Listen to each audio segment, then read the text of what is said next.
किसान भाइयों नमस्कार, मैं विकास गौड़। आज की इस वीडियो में आपके लिए मैं जो कुछ बताने वाला हूं वो आपको भी काफी कुछ विश्वास होने वाला है, जैसे कि मुझे हुआ है। हमने कल बंगाल के बारे में जानकारी दी और काफी लोगों ने इसके बारे में जाना या सुना। उसके बाद काफी लोगों ने तो हमें इस तरह का कॉल भी किया है नॉर्थ बंगाल से कि ये जानकारी कैसे पहुंच रही है आपके पास, जो कि इतनी सटीक जानकारी है। अब नॉर्थ बंगाल के लोग खुद इस बात को कह रहे हैं कि ये सटीक जानकारी पहुंच रही है हमारे पास, यानी रियल फार्मर एजुकेशन चैनल पे जो आपको दिखाया गया है वो एकदम बढ़िया थी जानकारी, जो वहां की एक्चुअलिटी पोजीशन थी। अब इसके बाद कुछ तो नॉर्थ बंगाल के हमें कह रहे हैं सही है, लेकिन कुछ बंगाल के चाहे कहीं के भी हो मुझे तो नहीं पता, वो कमेंट में कुछ कह रहे हैं कि नहीं ये जानकारी गलत है, नहीं ये जो फेक है ये वो है। तो देखिए, सब तरह की कमेंट आती है, सब तरह के लोग हैं आज की दुनिया में, लेकिन जो एक्चुअलिटी में पोजीशन है उसके बारे में मैंने कल आपको बताया है। अब एक कमेंट तो ऐसी आई कि पहले आप लिख लिया करें, तब आपको ज्यादा अच्छी तरह बताने में आसानी होगी। तो मैं उनकी बात से भी सहमत हूं, लेकिन आज मैं आपको बहुत सिंपल शब्दों में कुछ बताने वाला हूं बंगाल के बारे में। लेकिन उससे पहले एक और जानकारी बंगाल की आ रही है, वहां पे किसानों का बहुत बड़ा नुकसान होने की आशंका जताई जा रही है। अब वो कहां नुकसान होने वाला है और ज्यादातर कितने नुकसान होने के चांस लग रहे हैं, तो सारी कुछ जानकारी इसके बारे में आपको मैं देने वाला हूं।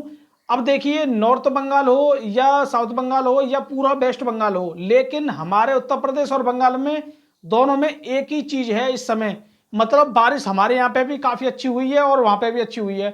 हमारे यहाँ पे भी जो बारिश में आलू डूब गए थे या उनमें पानी भर गया था या छटने को रह गया था, तो वो आलू सीधा सीधा खराब हो रहा है। और यही खबर अब आ रही है बंगाल से। नॉर्थ बंगाल में जो आलू खुदने को रह गया था 30 से 40%, उसमें कुछ आलू खराब होने की संभावना जताई जा रही है। ये वहां की इंफॉर्मेशन आ रही है। तो देखिए, कल मुझे एक कॉल जो आई ना कि आपको यहाँ की सटीक जानकारी कैसे प्राप्त हो रही है, मेरे ये समझ नहीं आ रहा। एक हमारे सब्सक्राइबर मान लो या कोई व्यूअर मान लो, उन्होंने ये शब्द हमसे कहा था कल कॉल में, तब वो इस बात को कह रहे थे, तो मुझे और ज्यादा कॉन्फिडेंस हो गया कि जिस तरीके से मैं जानकारी निकाल रहा हूं वो लोग भी काफी मेरे साथ अच्छा काम कर रहे हैं, क्योंकि वहां के खुद के लोग ये कह रहे हैं कि ये जानकारी पहुंच कैसे रही है आपके पास। तो इसको देखते हुए मैं आज आपको उन्हीं वीडियो को यानी उन्हीं बातों को और अच्छी तरह बताने की कोशिश करूंगा। और साथ में किसान भाइयों, एक और सबसे बड़ी प्रॉब्लम ये चल रही है कि कोल्ड के भाड़ों को लेकर, यानी कोल्ड में जो भाड़ा होता है वो जो लगाया जाता है किसान के ऊपर, उसके बारे में भी थोड़ी हम चर्चा करेंगे आज की वीडियो में। क्योंकि उसके बारे में सुनने को मिल रहा है कि अभी वही भाड़ा है, जबकि सरकार इसको चेंज कर रही है। सरकार ने किसानों को छूट दे दी है कि इतने हम कटौती करेंगे 10-20 रुपए की, लेकिन अभी देखा यही जा रहा है कि कोल्डों में अभी बोर्ड उसी तरह के लगे हुए हैं। तो इसके बारे में भी हम बात करेंगे। तो सबसे पहली बात यह है कि किसान भाइयों की बंगाल में दो पार्टीशन है आलू के, नॉर्थ बंगाल साउथ बंगाल, सभी लोगों को इसके बारे में अब पता पड़ गई है। उसके बाद साउथ बंगाल में पिछली बार 10 करोड़ 41 लाख पैकेट लोड हुआ था और इस बार 9 करोड़ 80 लाख के आसपास आ चुका है, लेकिन खुदाई वहां पे 2-4% ही बची है अब साउथ बंगाल में। लेकिन नॉर्थ बंगाल की बात करें तो नॉर्थ बंगाल में 2 से 3 करोड़ की लमसम कैपेसिटी है। अब उसमें पिछली बार आया था 2 करोड़ 26 लाख के आसपास पैकेट आया था नॉर्थ बंगाल के कोल्डो में, और इस बार अभी पूरी तरह पुष्टि नहीं की गई है। अभी वहां पे कोल्ड में आलू भाग रहा है और वहां पे बाजार के लिए भी आलू जा रहा है, यानी अलग अलग स्टेटों के लिए जा रहा है, जैसे असम के लिए जा रहा हो, झारखंड के लिए जा रहा हो, या कुछ आलू अभी भी साउथ बंगाल में लाया जा रहा है वहीं से, नॉर्थ बंगाल से। और किसान भाइयों, वहां पे क्या है, प्रोडक्शन हर जगह देखिए कम निकल रहा है, सभी किसान भाइयों को पता है। लेकिन वहां पे कुछ ये खबर आ रही है कि पानी की वजह से यानी बारिश की वजह से कुछ आलू खराब होने की संभावना है। अब किसान भाइयों, जब हम डंप लगाते हैं, यानी साउथ बंगाल में लगती है, मतलब नॉर्थ बंगाल में लगती है डंप, साउथ बंगाल में तो कुछ डंप वंप लगती नहीं है, वहां तो कोल्ड इतने, लेकिन नॉर्थ बंगाल में लगते हैं डंप। नॉर्थ बंगाल में हर साल 30 से 40% डंप लगती है, लेकिन इस बार वहां पे जो डंप का आंकड़ा है वो घट के 15-20% पे आ जाएगा, यानी 50% डंप कम लगेगी इस बार, ये अनुमान वहां पे लगाया जा रहा है नॉर्थ बंगाल में।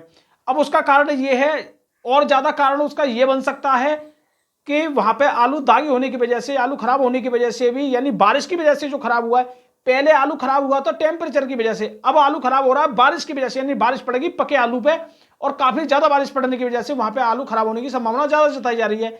जिससे मुझे भी काफी उन किसान भाइयों के साथ मैं पूरी तरह खड़ा हूं, क्योंकि वहां पे काफी किसान भाइयों को नुकसान होने की आशंका बताई जा रही है और किसानों की लागत तक नहीं निकल रही है, और ऊपर से ये नुकसान वाली बातें और सुनने को मिल रही हैं।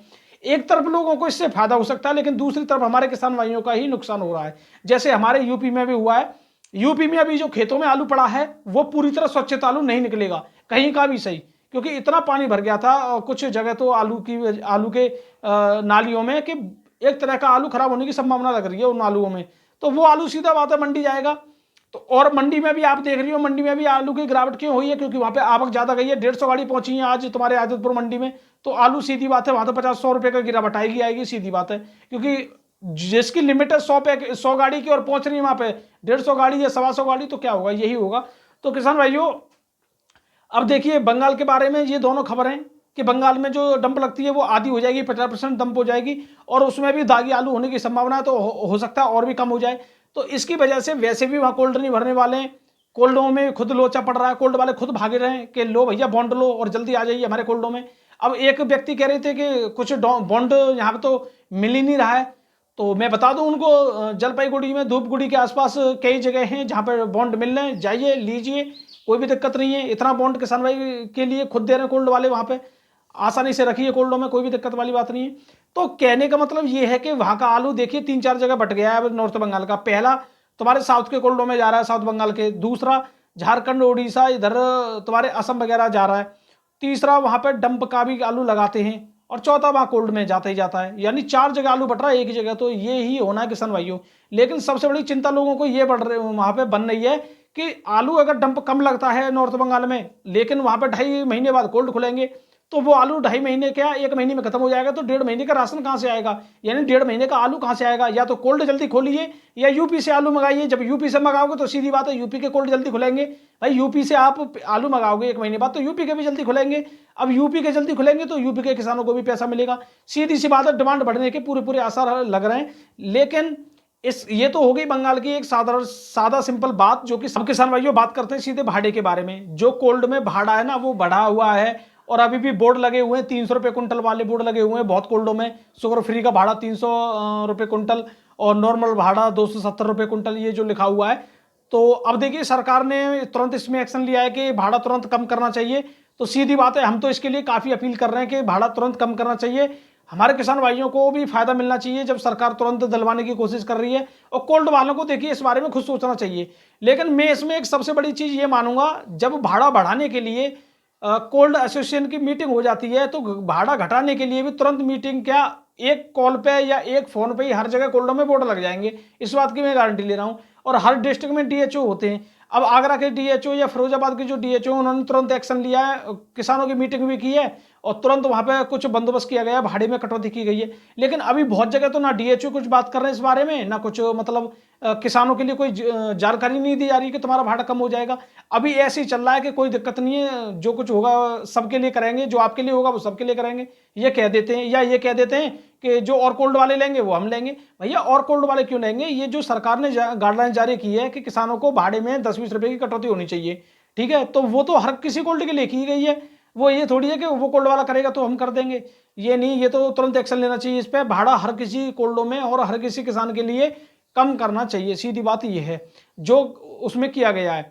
जब इसमें बढ़ोतरी तो बहुत जल्दी कर दी, अब हर कोल्डों में बढ़ोतरी हो गई, हर जगह बढ़ोतरी हो गई। लेकिन कम की जब खबर आई है तो कम भी हर जगह होना चाहिए, चाहे तुम्हारे आगरा हो, अलीगढ़ हो, संभल हो, चाहे तुम्हारा फर्रुखाबाद हो, कन्नौज हो, बाराबंकी हो, या कुछ भी हो, बदायूं हो। ये पूरी जितनी बार मतलब जगह हैं जहाँ पे आलू काफ़ी ज़्यादा होता है तो वहाँ हर जगह भाड़ा कम करना चाहिए। अगर अदर स्टेट की बात करें तो वो एक अलग मैटर बन जाता है, अलग स्टेट में क्या है। लेकिन यूपी वाला जो मैटर है वो पूरा एक ही स्टेट है, ये उत्तर प्रदेश हमारा, और इसमें हर जगह एक ही भाड़ा, मतलब जो सरकार ने किया है कि इतने रुपये कटौती करनी चाहिए, हर जगह के भाड़े में कटौती होनी चाहिए, ठीक है। अगर मान लो कोई अलीगढ़ में 150 रुपये कुंटल का, मतलब 150 रुपये पैकेट का भाड़ा है, तो अगर 20 रुपये की कम किया तो 130 रुपये हो गया। अगर किसी जगह 120 है तो वहाँ पे 20 रुपये कम करने का है तो वहाँ 100 रुपये हो गया। तो उसी हिसाब से अपना देख के हर जगह करना चाहिए भाड़े को। तो फिलहाल देखिए कोल्ड वाले भी कुछ इस समय राहत देना चाहे तो राहत अलग से दे सकते हैं, लेकिन सरकार की जो गाइडलाइंस है उसे तो पूरा करना चाहिए, ठीक है। और बहुत जगह कोल्ड वाले तो तुरंत एक्शन में आ जाते हैं। उन्होंने तो बस खबर सुनी और डीएचओ ने थोड़ा कहा कि ये खबर है और आपको ऐसा करना चाहिए।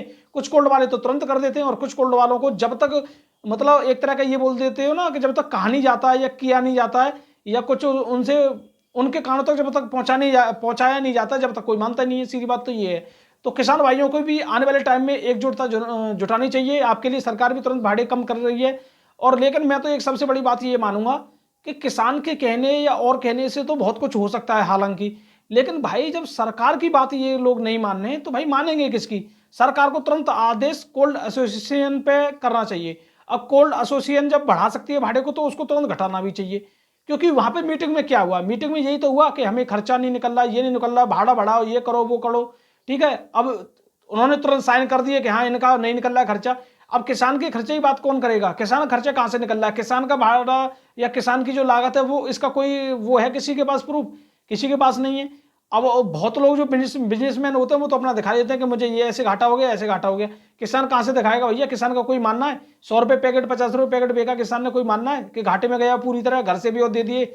और जो जिन लोगों का आज 300-400 रुपये बिक रहा है या 500 रुपये कुंटल बिक रहा है उनका भी आज भी घर से जा रहा है। ठीक है, कुछ भी उनको नहीं मिल रहा है। अगर उनकी मैं बता रहा हूँ, अगर पैदावार 30-40 कट्टे की आ रही है तो वो घर से दे रहे हैं आज भी।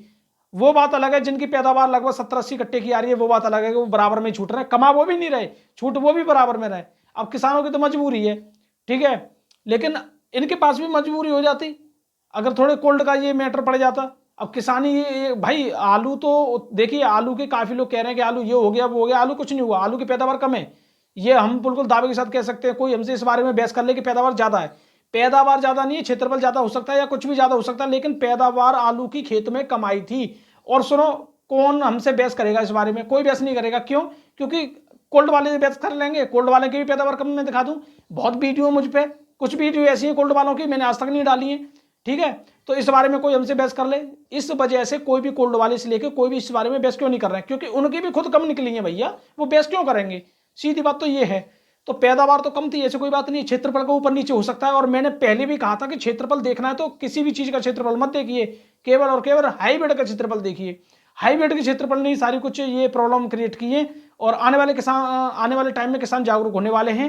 हाईब्रिड को अगर कोई 100 बीघे लगाता है तो वो सीधा सीधा 50 बीघे लगाने की कोशिश करेगा, लगाएगा 100 बीघे लेकिन और वैरायटी लगाने की कोशिश करेगा। सीधी बात ये है, और तभी उन लोगों को भी फायदा मिलेगा, हम लोगों को भी फायदा मिलेगा, और मार्केट में हर लोगों को फायदा मिलेगा। चाहे इसमें व्यापारी हो, चाहे मतलब आड़ती हो, मिलेगा हर किसी को फायदा। ठीक है, केवल किसान को नहीं, फिर सबको फायदा मिलता है जब महंगाई आती है तो। सीधी बात ये है। तो किसान भाइयों, लगभग मैंने आपको बंगाल के बारे में बताया। काफ़ी लोगों को नहीं समझ में आया तो आज उनको मैंने बता दिया है कि बंगाल में डंप का मैटर किसी को नहीं पता है कि डंप में क्या होता है बंगाल में। काफ़ी लोगों को पता ही नहीं है कि बंगाल में डंप लगती है या नहीं लगती है। हर लोगों को ये पता है कि यूपी में फर्रुखाबाद और ये 2-4 जगह बेल्ट लग रही है, मतलब 2-4 जगह डंप लगती है। ज़्यादातर लोगों को ये पता है, बहुत लोगों को ये नहीं पता कि बंगाल में भी डंप लगती है। नॉर्थ बंगाल में बहुत आलू भारी रहता है, ज्यादातर हर साल रहता है, आज की बात नहीं, लेकिन इस बार डंप कम लग रही है तो आप सोच लीजिए कुछ ना कुछ अच्छा होने वाला है। ठीक है, और वैसे भी ये जो हो रहा है धीरे धीरे अच्छा ही हो रहा है, ऐसी कोई बात नहीं है। अब गाड़ी की कम ज्यादा आवक तो होती रहती है, ऐसी कोई दिक्कत वाली बात नहीं है, पैसे भी कम ज्यादा होते रहते हैं। और हमारी बात है 2-3 बात तो हमने ऐसी बोली है आपको कि उनको हमेशा के लिए लिख लीजिए। आलू का या किसी भी चीज का एक भाव स्थिर नहीं रहता है, भाव तो चेंज होना है। सीधी बात है, आज अगर 500 रुपये कुंटल है तो हो सकता है कल 600-700 रुपये कुंटल भी हो जाए और 450 रुपये कुंटल भी हो जाए। घटता बढ़ता जरूर रहेगा लेकिन भाव स्थिर कभी नहीं रहेगा। ज्यादा टाइम तक कोई भी भाव स्थिर नहीं रह सकता है। ये एक नियम है, प्रकृति का नियम मान सकते हो या मार्केट का नियम मान सकते हो इसे। ठीक है, ये एक तरह का नियम है। तो किसान भाइयों, ऐसी जानकारी इस चैनल पर मिलती रहती है। और रियल फार्म एजुकेशन चैनल को अभी तक सब्सक्राइब किया, सब्सक्राइब जरूर करें। वीडियो देखने के बहुत बहुत धन्यवाद। नमस्कार।